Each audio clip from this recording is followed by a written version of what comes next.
সরল আমাদের কিভাবে করতে হয়? বদমাস নিয়মে। কি নিয়মে? বদমাস নিয়ম। অর্থাৎ প্রথমে আমরা কি করব? প্রথমে ভাগ, তারপরে গুণ, তারপরে যোগ এবং শেষে আমরা বিয়োগ করব। চলো এখানে চলে আসছি। তাহলে প্রথমে দেখো প্রথম বন্ধনীর কাজ করব। তাহলে এখানে প্রথম বন্ধনী কোথায় আছে? এই যে প্রথম বন্ধনী কাজ আছে।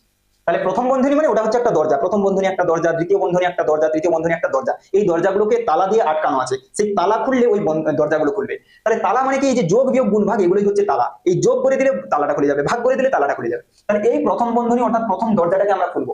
দরজার মধ্যে কটা তালা লাগানো আছে? দুটো তালা, একটা যোগ আর একটা ভাগ। তাহলে দুটো তালা আমাদেরকে খুলতে হবে। কোন তালাটা প্রথম খুলবো? না, ভাগের তালা আমাদের প্রথম খুলতে হয়। যোগ ভাগ গুণ এবং বিয়োগের মধ্যে কোনটা প্রথম হয়? ভাগ, তারপরে গুণ, তারপরে যোগ, তারপরে বিয়োগ। ঠিক আছে, তাহলে যেখানে যা আছে আমি লিখে দিচ্ছি। 6 ভাগ 1 যোগ 4 ভাগ। দেখো যেখানে যা দরজা, একদম আমি একটা বাড়িতে ঢুকছি, তাহলে বাড়িতে যখন ঢুকবো কি আমাদের মেন যে গেট আছে সেই গেটের তালাটা খুলতে হবে। আমাদের প্রথমে কি পড়ে? প্রথম গেট। তাহলে প্রথম গেটটা খুলবো, যেখানে যা আছে তাই লিখে দিচ্ছি। তাহলে দ্বিতীয় বন্ধনী ভাগ।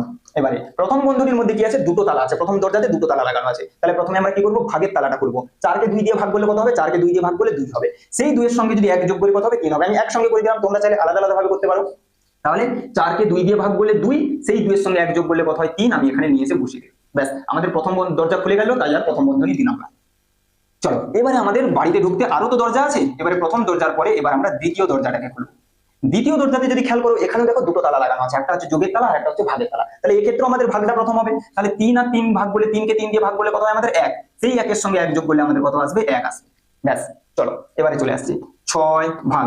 তাহলে প্রথম দরজা খুলে গেল, দ্বিতীয় দরজা খুলে গেল। এবারে 3 নম্বর দরজাতে আসবো। 3 নম্বর দরজাতেও দুটো তালা লাগানো আছে। ঘরের মধ্যে খুব গুরুত্বপূর্ণ জিনিসপত্র আছে, তাই দুটো দুটো করে দরজা দেওয়া আছে, তালা দেওয়া আছে। তাহলে এখানেও ভাগ আছে আর যোগ আছে। তাহলে প্রথমে আমাদের ভাগ হবে। কাকে কত দিয়ে ভাগ করবো? 4কে 1 দিয়ে ভাগ করবো। 4কে 1 দিয়ে ভাগ করলে কত আসে? 4 আসে। 4 1 4। তাহলে 4কে 1 দিয়ে ভাগ করলে আমাদের উত্তর কত আসবে? 4। সেই 4 এর সঙ্গে 1 যোগ করলে আমাদের কত আসবে? 5 আসবে। সেই 4 এর সঙ্গে 1 যোগ করলে আমাদের কত আসবে? 5 আসবে। আচ্ছা, উত্তর তো আমাদের 6/5 এসেছে। আমার কথা ভুল হলো না তো? আমি প্রশ্নটা একটু দেখে নিই তো। কত দাগের প্রশ্নগুলো তো 2 এর ঘ, তোমাদের তো এরকম সাধারণত আসে না। 2 এর ঘ। 6 যোগ 1 যোগ 4 ভাগ 3 একে 3 1। আচ্ছা আচ্ছা আচ্ছা, এখানে এখানে ভুল হয়ে গেছে, এখানে ভুল হয়ে গেছে, এখানে ভুল হয়ে গেছে। এই জায়গাটা দেখো, যে 3 আর 3, 3কে 3 দিয়ে ভাগ বলে 1 এর সঙ্গে 1 যোগ করলে আমাদের কত আসবে? 2।